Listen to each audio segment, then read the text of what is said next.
ebrewe kasebo no ye de as the PSC ebema this way chocolate drink you hear any ensure share any special ice mineral water ensure de eye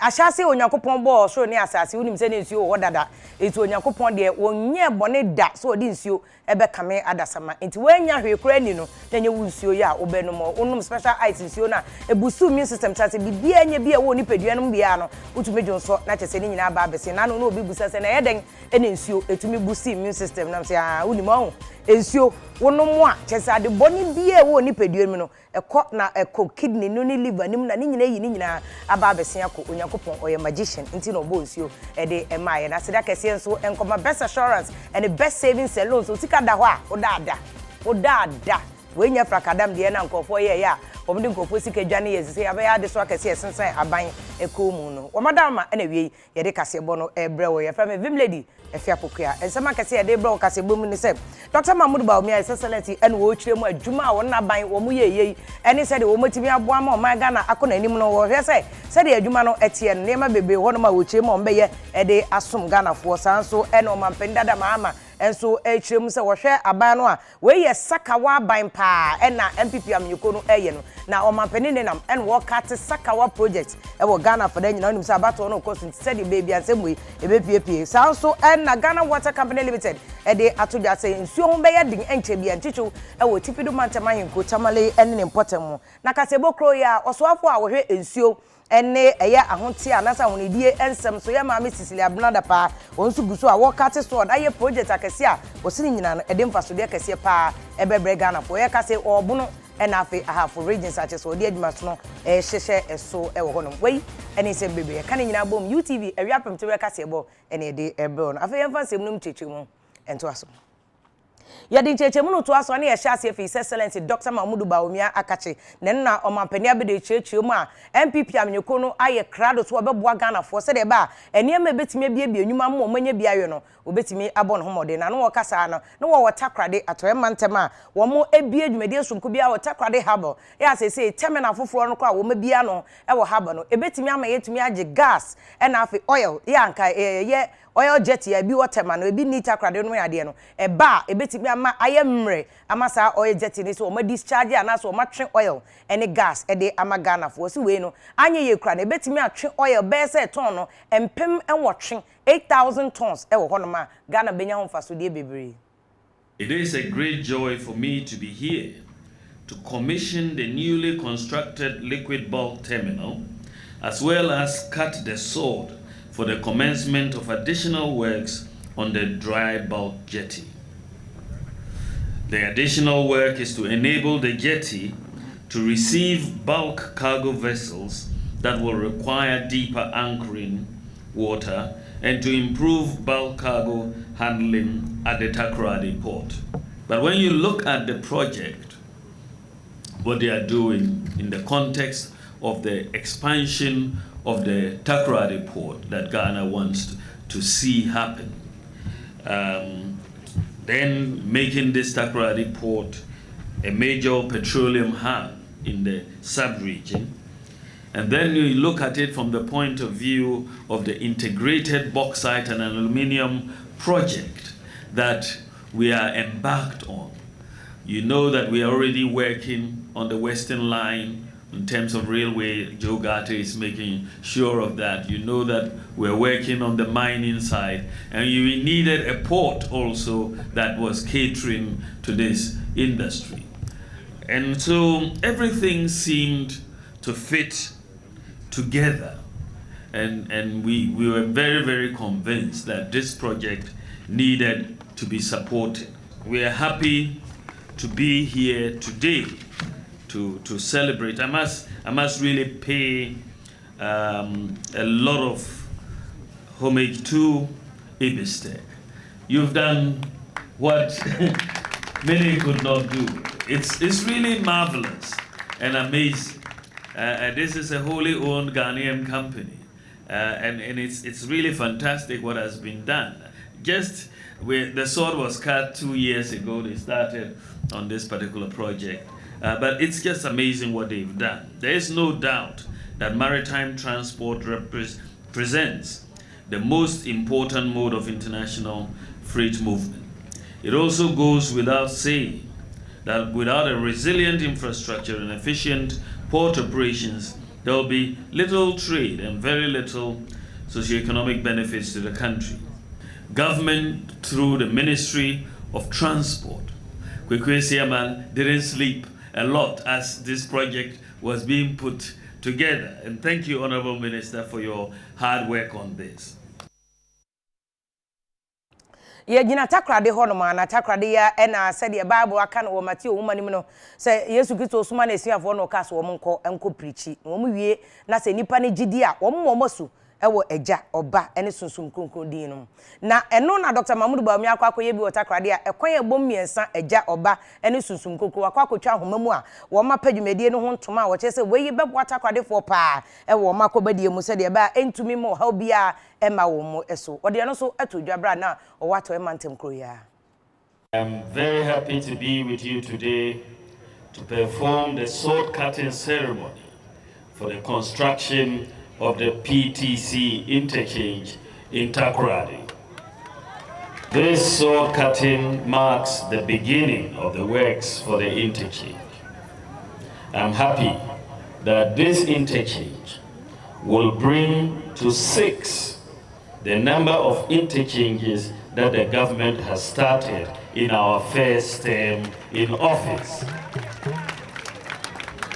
We are working on the Tema, Obechebi, Lamte, Pokuasi, Nungwa, and Tamale interchanges. The construction of the PTC interchange is part of the master project support agreement between the government of Ghana and the Sino Hydro construction. In the first phase of the Sino Hydro infrastructure project covers 441 kilometers of roads and 2 interchanges. One being the Tamale interchange, which is the first interchange in the northern part of Ghana, and the PTC interchange, which is the first interchange in the western region. Upgrading of selected roads in Ashanti and western regions, rehabilitation of the Akimo Dam of Wasiniu Brim roads, and the Hohoi Jasikan Dodo Pepesu road. These are all the projects that phase 1 we are doing. If you had followed the NDC argument, none of these projects would have been taking place in Ghana. And so we are thankful that we did not listen to them in their opposition. The PTC runabout is part of 3 runabouts that are on the periphery of the Central Business District of Takoradi. The others are the Power Grant and the Shippers runabouts. The performance of these runabouts have a major impact on travel times within the Central Business District of Takoradi and on the connecting roads. Traffic data from the Ministry of Roads and Highways indicates that the PTC and Power Grant runabouts are increasingly congested. This rapid growth of traffic itself is the result of the general improvement in the economy because of Ghana's oil find and Takoradi's pivotal role as the oil city of the country. And it is very, very important for us. We want Ghanaians to see our transparency and our accountability in governance. We want Ghanaians to give Nana Addo Akufo-Addo and the MPP 4 more years to do more for you.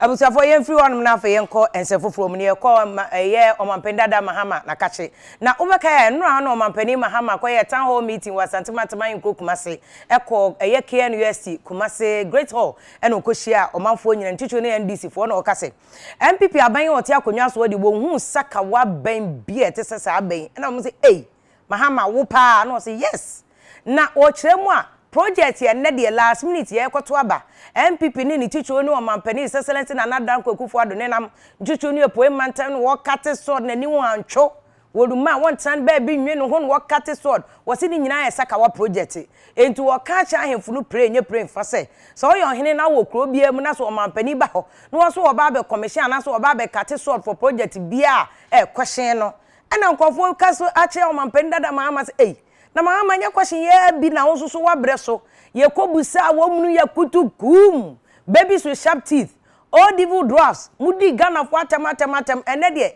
ye kobusa nanado anye ye kwaso aye free SHS wo se there be ni nyina all lie be lie sini hu nanado ba okroma huro no na ye sakawa projects na me wo abaimu se wo hu se me de aso akobọ foma na che se contractor wo site a wo ye adwuma na se wo be hu se o mampanyin ni na be di ekire omo nenam shortcut na wo ha shortcut wo ha shortcut wo ha shortcut wo ha abra contractor bi eni ho ye de machi ye de fidie no mpo ebe kate sword na o mampanyin akọ ya na de fidie na si truck so na truck de fidie do ko na nananom we de sebe se omoba ukrom nom ka so mbe kate soda mpacho bisa 2 questions 2020 budget no project I say ye de asobo fom no ewo mu ana se ni mu a no ebusa se asoye amude abebo for me for sa project ewo bose bi amode aba parliament ama mu approve ana se sa nyoma mienu ni ho a na che se aso aye de ababo form no eye 419 elections e be nti e no mo yesa enti e sakawa eye 419 nana we de na America no ye shortcut no me say shortcut ni ye 419 sakawa me ka se obi aye sakawa mpamacho abatu mu sesem na koduru ene de o mampani ma wodwudwom eno ade ne o ka twi nko a ewo eye kumase wo so won ka so obi aye sakawa na mo wo si project no ena eye sakawa nti ene de etie bia no 2020 issue base ene ye koso no obi so tinu krom ye ba ni road manual uko ka se sakawa so no so na road so won say road ide ya ne gamo ama no but it nya de asem se be ema wo ukoto abane yento akase ebonse ne yanko tifido mantem na Northern Regional Management a wo ye Ghana Water Company Limited edwumako no omde atodwa ache omanfo se de nansen wo mde kokobo ade aba betodwa che wo ma etetema Afia nyane ne mpotem se efi na woto ebesi mo mbetoto kane emu no saa pepepe ene wo mkase se de ne ma akọ ewo tifido mantem wo hwe ya enche kra sukom ebesi ewo hono ne yebusa wo mo enhehya wo mo ye se de ba wo mbetimi aso ano Kina fasofo ebiom bagle dam na ma ensuyiri aba ewo mantifi mantemu ensuye adwumako ne pumping machine miensa omudi nsuo fama nkrofo nya binom no yenu asei aka baako ne po akwakoye aboka eno enti nsuye adwumako ne se ensupom benya de ama adehye anom ne ho beye den na empenifo hwe bambo so etu aporo akwakohwe ohaw no se dia anodin esitie. From the briefings that I have received from the engineer, that is the regional director of Ghana Water Company and his research team, we have realized that since 1997 they have never seen volumes of water flooding the banks of the river at the same time attempting to even submerge the pumping machines. They have about 3 of the machines that are no more working, given the fact that they are almost about getting submerged. Then the other one, fortunately, the one that is working, the engine is a little higher than the water. But if the volumes doesn't start receding and it continues to increase, they will be compelled to shut down completely. And that is where the major threat is. So I have come here, first of all, to look at it and make a very quick recommendation to Accra, especially the seat of government, and also the sector minister, to ensure that they quickly mobilize emergency submersible pumps that can survive being inside water to be able to supply water to Dalang, Kumbungu, Tamale, and East peri-urban communities. Openino she ensure adwumako ne so Northern Region engineer Amidu Musa and UTV Akasa. Normal day we are supposed to produce 45,000 cubic meters of water. So currently what we are doing is about 15,000 cubic per day because we are running 1 pump instead of 3. Already when we even do the 45, we have to ration because the demand currently is around 90,000 cubic per day and we are doing 45. Now we've dropped down to 15,000, so you can imagine. So when you get water, we advise that store it and use it judiciously because there are some critical institutions we cannot deny. So we'll have to look at those institutions first before the rest of the public can be served. In fact, we are supposed to shut the pump at 36 feet. And as at this afternoon, we have 35.75. So we are almost there. But we hope God will listen to our prayers so that we don't have to shut down completely. Because when we shut down completely, it will even make the case worse. Because now at least we are drawing some of the water for treatment. So it's helping the level. So you can imagine if we shut it, maybe the whole of the control room will be filled with water. Abusiafo yem free etivido mantem na bagreen sensem ya fi bia kwakoye yi kontonkron we an chese san ye nyina ye komu we de aba beti ake so ye ho hwe a enye ye gisi ye dam foforo e wo entem wo na sese nsuo no wo mu bia yaje no e de afa yenkwa poemantem so afo yewra ewe kwa chedafo enkofo ta fre no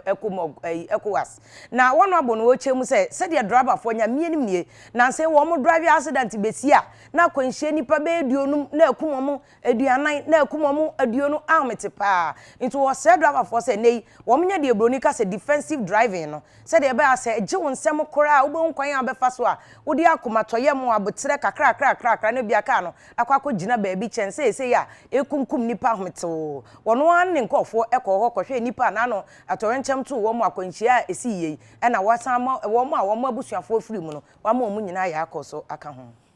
And so I want to use this opportunity to express our condolences and to wish those of them that are injured with them speedy recovery. But you see, our drivers sometimes will have to get more training in defensive driving. You see, this is vehicles are vehicles. I'm told the DAF truck had a tire burst and then he lost control. That's where the defensive driving comes in. What do you do in such a situation? Apart from that, human error. People drunk driving, people overspeeding, people not taking particular attention to road signs and road instructions. They all lead to such incidences. And we are praying the various transport unions can come together, team up with the Road Safety Commission for more training, for more cautious, driving on our roads, so that we can reduce the fatalities. Eastern region, we used to top the fatality rates on the roads. I think the last time I checked, we were about third, but it is not an achievement. Probably we want maybe as low as possible crashes on our road. So, Accra to Kumasi, how many kilometers? Maybe about 250 kilometers or there. You cannot light up. We call them road furniture, but you cannot put street lights on all the stretch of road between Kumasi and Accra. Accra to Tamale, about 450 kilometers. It's not possible. But the road signs, yes. The markings, the various signs telling people, warning people to slow down or to be cautious because there's a curve or there's a bend. Maybe there is a hill. It's important. But you see, a driver must be conscious of what he's doing. You buy a vehicle, maybe a bus, a VIP bus, costing about, let's say, 1 billion, the old cities, 100,000. And they put you in charge. If you go to my shop, you will not get goods worth 1 billion in the shop.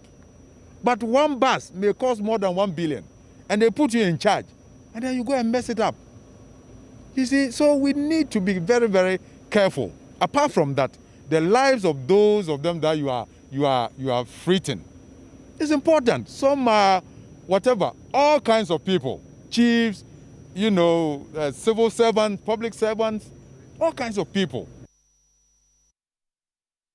We dey beka se piao ono abo akasa pa draba fo menye ahweye na yehoa ene yehwefo na hwiri hia ye na so wanhwe aya so odinti na ene obi nkwa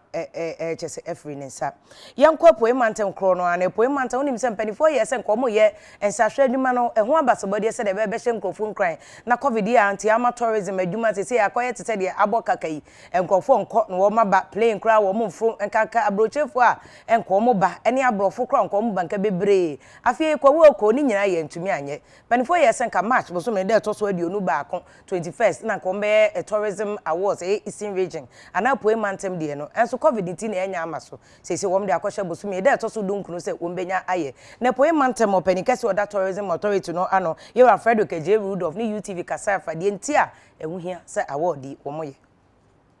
Ghana Tourism Authority abasobodi dwumadi a wotaye no afibia no nankasa afi na esese dwumadi baso ewo March obosomeda etoso aduonu ba konum nanso esan coronavirus yare a ebesensen amansan komu ebema wiase nyina atibenti emansa dwumadi wotwekọ echi nanka yade a woreye de abo tourism adwumaku anase wonwon abo ho modern wo tourism na fe nsentwerofo nso won adwuma so ani na wonso wo bo ho modern dawuru ni adede bua tourism adwumaku no nanka worebo saafi nyina abaso na yare nti antumi amba so wo apuemantem eyi na prempren me na wokan yare aba fom nti ama Ghana Tourism Authority ne nkrabata we apuemantem a ononyamfo Frederick J Rudolph Danon na UTV nsentwerofo atwetwe nkomose afeede awards yire baso na atwi awie emum nsakrai bebre abam sin sene na nkakan no woreye no prempren de yare nti ongaye nsakrai bebre ya on UTV nsentwerofo atwetwe nkomo a wakyerechire mu sene ya prempren ongatoto niema afa Nyama kakra ena asesa regarding the first plan. Initially nona kaye for 300 invited guests. But say the yatiso ababeye 150. Also previously nona kaye no enyumre. Nanka planning say best started by 6 p.m. na by 11-12 no na yewe. But say the yen enyua. The reason is that as part of the safety protocols, no, there should be no dancing floor. And if there is no dancing floor, we program and you bring now mobile betna sibe 7 to like 10. Not ho umane nkosa I feel say all that nice into between 12 and 3 p.m. Now the program is a 3-part program. Between 12 and 2:30 p.m. no, we want to have the awards itself. All the speeches will be given and then the presentation of awards will be done. After that, then there will be lunch for the invited guests. And then after the lunch will be the last part of the program, which for me, I say is the icing on the cake. All the award winners, the GTA staff, selected dignitaries and then selected media men will now have a cruise on the Dodi Lake, on the Volta Lake inside the Dodi Princess, and then there will be the last part of the award. Nanka say awards no on the 21st of March. Now no credit me near preparation bibia and yare ibaye. In terms say a week before 21st no. And I announced, I think the first case was announced on the 12th of March. And then by 14th of March, and our restrictions no buy. It's say there, wa share figures now, say figures no above from Kakra. And abusia for Eastern region tourism any ye free honom na ye nkwa amanyose mu na NDC akache any eduru honom national chairman ma NDC Alhaji Said and wache mu say wo kache NDC supporters nya ne sympathizers teacher ni polling agents for no any party agents ayeduru say ye to aba ye do omukọ polling station bia so omufo omani nkodi abato na chi say Afia wa abato no pa de MPP fo mu nyom bewiem entu omani na ho no omanyini womani sha abato no adaka no pa what the polling station will be boss here aduane ne wo se mempe wo se nsuo ne wo se mempe wo se cash de wo se mempe wo se nyiwani na nya sa MPP fo aye gare say wom de don be ye bi on betena konwa no so no wom be ye enti na ye ne sa no wo de asem kwatwa na chese party fo ni nyina hia e wo salaga chese wom de NDC candidate awo abaton person so tudwa ama obi ehu na maame no so chem say MP ho no mo no ye ayi Savannah ayi minister kra no wo betu no ene yeso kotu no eme ehwe yakọ ho no ko hwe adwumedi a wo mo ye no ni UTV ebon komo bebre na wo kire se December date sonson envempi mienu ene aduonu abayi obeji akunwa no ade free MPP for ensem wasi on munyamfo Salifu Adam Brahima a oyom mrashi bedwani wasan so eye Savannah regional minister no papa ne ba no wanye hwe ama adehye na hu se empundudwuma de NDC pe ene betimi ede amomo anu nti obeji akunwa no asan de ama NDC bim wasi ono yo bata no pempuntu pa enti won tena se enhwe Masalaga South abato mpesua no enjija e wo mpuntu kwan so nti oba We have done our work the way it has to be done as opposition party. We took the opportunity of the voter registration exercise to fashion out a plan for election day. It was indeed an eye-opener, playing an active role in the voter registration exercise. I want to thank all our party agents who sacrificed to monitor the exercise. We have thanked you variously, but today we want to say a big thank you to you. We have been here trying to get our seat back. We call it our seat, and we feel confident calling it our seat, and it is indeed our seat. We are serving notice to the MPP and their candidates that this is our seat, and we are taking this seat back, inshallah, on 7 December. Hajia Ekasawi no Alhaji Saidi so Ekasai. Elections are won at the polling stations. Elections are won at the polling stations. If we are not vigilant on the D-Day, 7th December, I am telling you, and I'm speaking from experience of 30 years of doing politics in this country, and I know what I'm talking about. If you are not vigilant that D-Day, you will be surprised. We don't want what happened to us in 2016 to be repeated in 2020. Never. And I expect all Asatabansonians, the D-Day, you guys are going to police the police station 24/7 to get the results that you want.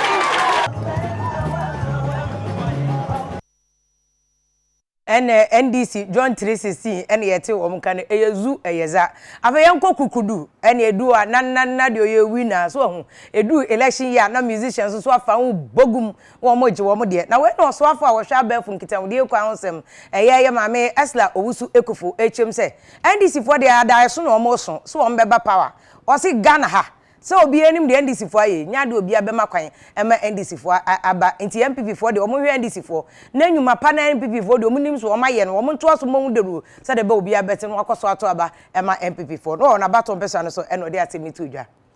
Entuabo anasa campaign na MPP amayiko no ahyase ewo Ablekuma West abato mpehua na ewo Enkra no okodru dance mane ne potem nyasem kitwa MPP afade ene ahosuo ne de se etwegu ani anya agrokra na eno momra hibedwani onmunyafo Eslusu Ekufu kasade tudwa kire se 2020 MPP aban no abo adwumenti yenhwe ento ababiem emfama wona say eno kasaye Yaye constituency campaign team, yaye electoral area campaign teams, ye koswa ye polling station campaign teams, electoral areas na ya inaugurate one. No more carbon set. I was say ye painty Ablekuma West, red, blue, and white. Near ma Obia who said, or soon Tiasi, or soon in Corbabia, or soon in South Bombion, say Yansan Twaba Maye, Nana Kufado, and Tuana Bapanos, the Jumapa Oyenesu, not Eslan, so and Twa Jumapana Oyenesu, and I pay our contractor number. Me and Nena around. I see roads kakra akano. I was here asphalt and so I here October ya. Now we gusuko ta. Into omo amusi dansuma IFA Ablekuma West IFA because I hear pine. Don't worry, we just began. MPP ebe winning both parliamentary and presidential election. Nana Akufo-Addo obe winning with massive vote. Na Yamame Eslo I winning parliamentary vote. Na MPP asatua enyumapa omuye Honorable Exla Owusu Ekufo and His Excellency Nana Adodanko Akufo-Addo and then Honorable Exla Yeye Kenke Party you will feel the euphoria of MPP. Nana Tamana Oye campaign was it Obama and Ma 30% I the appointment and Pausha Honorable Exla Owusu Oyoba no yoba so no yoba keke oye obabia owachima oye oba owa badaye Honorable Exla Owusu deserve to reign once more.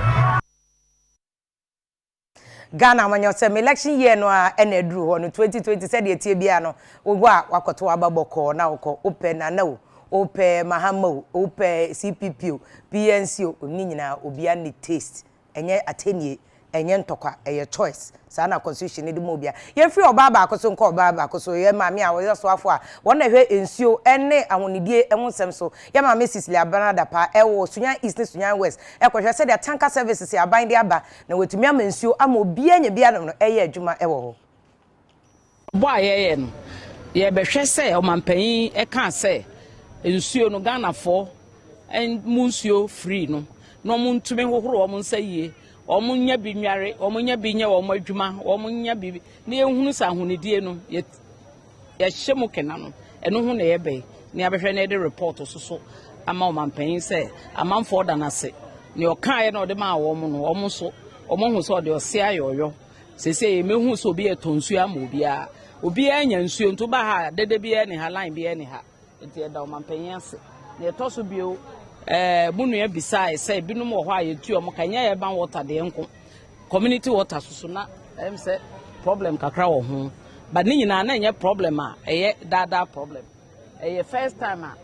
sa exercise ye koso enti na wo say wo nso do o nkrata be kire say me abna da pa ma ton nsuo 2 cities enti o say aban tua me 2 cities fi senhihya na wo ho ne say me ye free on my call ensefo for so no so ye da ho gina amanyosem ye mu na wonim say national deputy campaign manager ma MPP ewo zongo ensem so na wonu kro ya so so afo ewo abam ye adwuma ewo abankese mu Jubilee House yera Dr. Musafa Hamid no chem say be Ghana for mo ntomobo na mo nsesen NDC na mo nsesen MPP ansa na abeto aba na wato aba na wo sesen a akinye bie no so obehu say MPP fo ayade che NDC for na ade wo kokromoti na kotim MPP wo mo maso say pan sana na do a na obeto e de ama no yen MPP for de ya disrede a ye de tu mo animo ne se monhwe Nana Adodankwa Akufo-Addo anim na monto aba ne ma ne bio esan se ono ena mudi tumi hye ne nsa no ode nukuredie mobrohunu owotema abadaye enisiade hunu a yedi buman ema oman yeden etumpon ye baaye no nioma kesia Akufo-Addo ka se wo beye nyina no won se enya nokre na yentimi nye because omo hunu bi da ye ka free SHS ye press conference akese eka ewo brofo kasemu you hear MPP people going around saying free SHS. This is what we call all lie be lie. Ni nyina yete awa ha ye hu demonstrations akese ye na ye sa wie ye no free SHS no ayeden aba afei omusi o afei de ye nkuntie bio na afei de ye ba ye be maintain no ye be ye no sene moye ne na pepepe ne ya ye na ama na broso enye no kre omu hunu ye omu nim ye omu hunu ye wo president Mahama wo ka kire ye say 208 say quote e wo brofo kasem if you vote for a party because of roads, hospitals, schools and interchanges, then you have a weak mind. Because every government does roads, schools, hospitals and interchanges, unquote. Okay, and adebia maybe say inti yen schools ni hospitals ni ade ni free ho. And this year buying pound di Ghana so 27 years no. And then my year apart from building roads and schools no. Because adia kesia nyina e wo Ghana ha ɛboa any BA4 any more browafo nyina ɛyɛ MPP aban na ɛyɛ bibiara opa frɛ no National Health Insurance Scheme, opa frɛ no mass transportation system, opa frɛ no school feeding, opa frɛ no capitation grant, opa frɛ no 1D 1F, opa frɛ no free SHS, opa frɛ no one planting for food bibiara MPP aban na ɛyɛ nti minuanom yɛnhwɛ wei no mu nyinaa na December 2020 yɛnsan to aba no ɛma President Akufo-Addo na onkura yɛn bro. Yensan to aso wa manyesema mu na General Secretary ma NDC amenyeko no Yera Johnson esedu nkete aso do so boabo MPP fo se na de MPP fo ada ne akronfo awi balawo awi akataba no mu bokro no ene yesi oh General politics na duru ho o kai say 2008 o koka say MPP fo enipa 17 o mohia akwakoyi presidential candidate no o se aya akronfo no o mohia akwakoyi konfutechi amo no si jai eson sa time no we die krono pa NPP for ebo ene eso onchirem ene wo chem na no NDC koye town hall meeting wo kuma say wo mo NDC for people's manifesto MPP for year say ena mutumi nya na mutumi nyo o makotwo manifesto ndi aba MPP for sheda bom tokro no mawia manifesto no ene wo de manifesto ni mom nam ene wo de ada ne wo campaign message wo kokam say we aye dada wo kokam say we na ke yeye o si ni nyina krono na MPP for ebo teacher ni a wabon kura wo wiase one ne nkwala na o kire wo mo ade no hwan enani made o mai mu ya si party fo wo mo abon kura ne NDC fo monti bi da na ye manifesto kitwa bi ye nyama ba mu kura se ye di be ya adwuma na party for nimdifo na wo mo ahye kotu abota ya kese no enu na wo mo ahye ase di ya adwuma no na teacher wa bon ene ne nkwala na esua ne nanse na hwan na bon masembi se totumienu apatre aduasa antri nkwai mu a na okusie basa ena beye nkwa no den anase enjua to trada ankura nyema na esoso kokokokoko a ena de ankura kosi we beye ma yama mfia nan wodi mfia miensa ene akire be kire de waya o se mama mi aso na me mfa nkobo fom se anka we na me ba be enti bosumi miensa de amfia miensa ntimi anye no bosumi miensa aka no ene betimi aye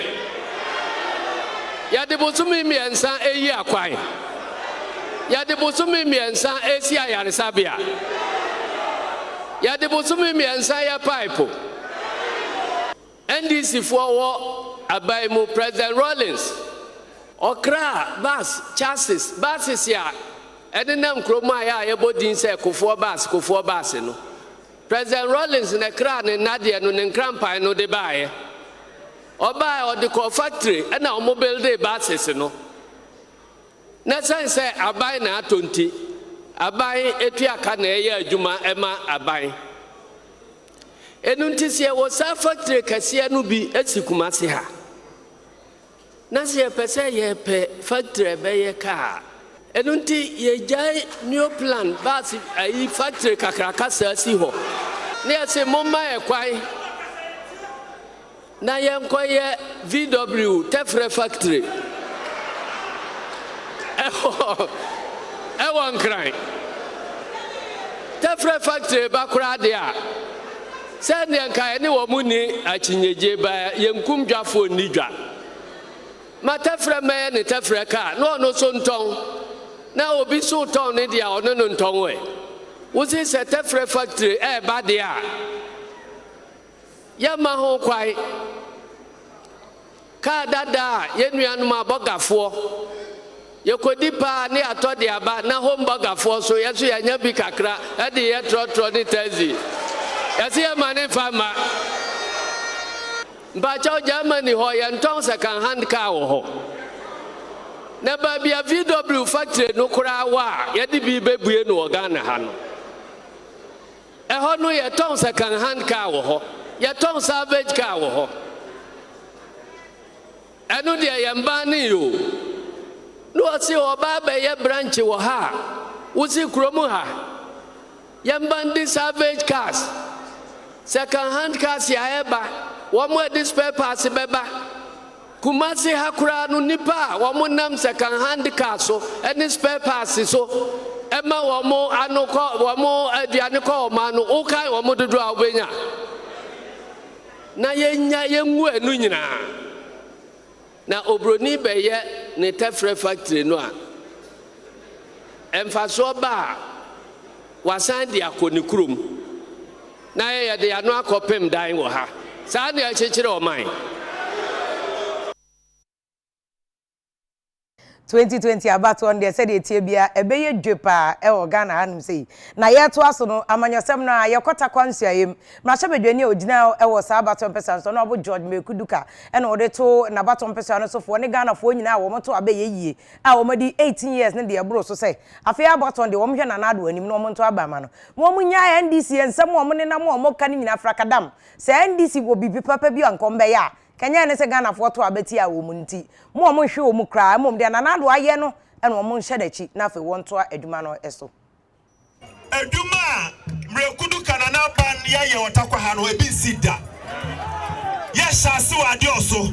ne da bokduru takwa ya secondary schools adana esisi no ho UMAT adana esisi no ho ambulance awasade ya deba ya fa maya yaba oya ebinade yara me say ambulance ebienzi fi go fields on the 8th of this month ayada benabinada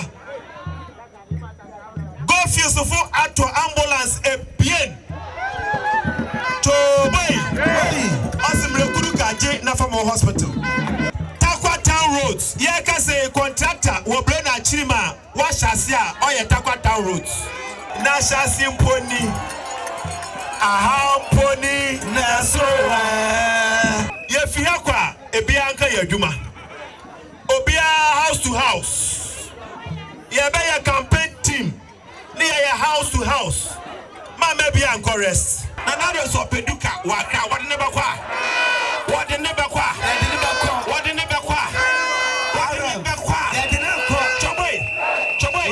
choboy na ebi wo wa ye skin pain me ye bia wo ye skin pain me ye bia wo ye skin pain ana me bua ampa them say you know what you do